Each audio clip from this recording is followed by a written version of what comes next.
of sensitive government documents that Trump has acknowledged, essentially taking from the White House to his home in the state of Florida, the Mar-a-Lago estate.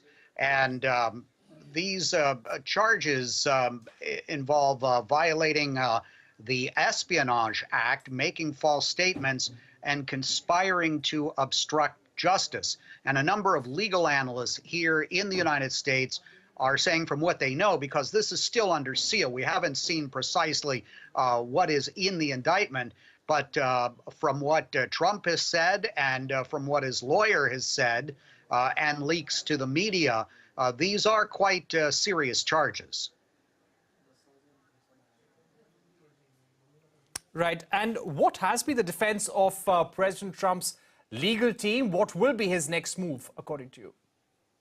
Well, the next move is for him to show up for an initial appearance in a federal courtroom in Miami in the state of Florida next Tuesday. Trump is not going to fight that, although he will, according to himself and his lawyers, vociferously fight these charges in a court, and presumably there will be a trial at some point. None of us really see the former president entering into any sort of plea bargain arrangement, that they would want to get a trial and hope to be acquitted through that process. Right. Give us also a sense of what this means for former President Trump's political career as well, his bid for presidency, and if all of these charges go ahead, what will this mean politically for the Republican Party?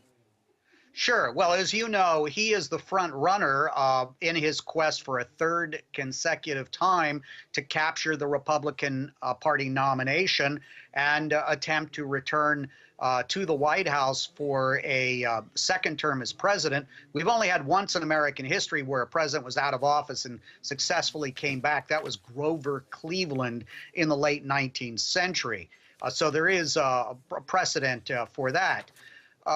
The challenge here for Trump is that some of his primary party opponents will now ask him, as some are starting to do, that he step aside because he's facing these criminal charges.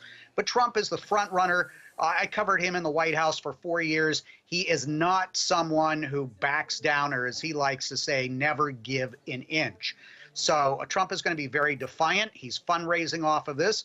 We can expect that his core group of supporters, about 1/3 of the Republican Party base, will most likely stick with him. But 6 out of 10 Americans, presumed voters, say that Donald Trump should not be president again. Right. How does this really help the Democrats at this stage? Just about 7 to 8 months for the election to go in the United States. How does this really help the Democrats?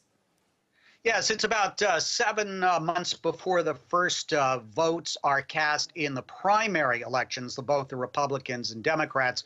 Joe Biden, the presumptive nominee of the Democratic Party.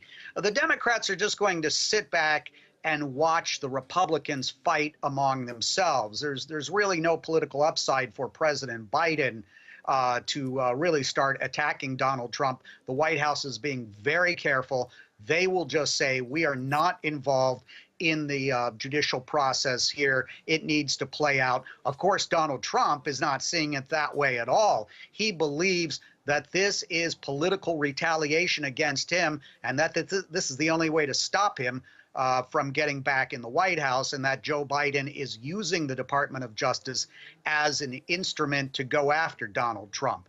Of course, the Justice Department and the White House will tell you none of that is really going on. All right, Steve Herman, thank you so much for joining us here on Global Eye, giving us your view on Donald Trump's indictment, what it means for the former president's election bid, and what it means politically in America at this juncture. Let's move on, and this is a disturbing story coming in. Hundreds of forest fires have erupted across Canada, affecting critical infrastructure.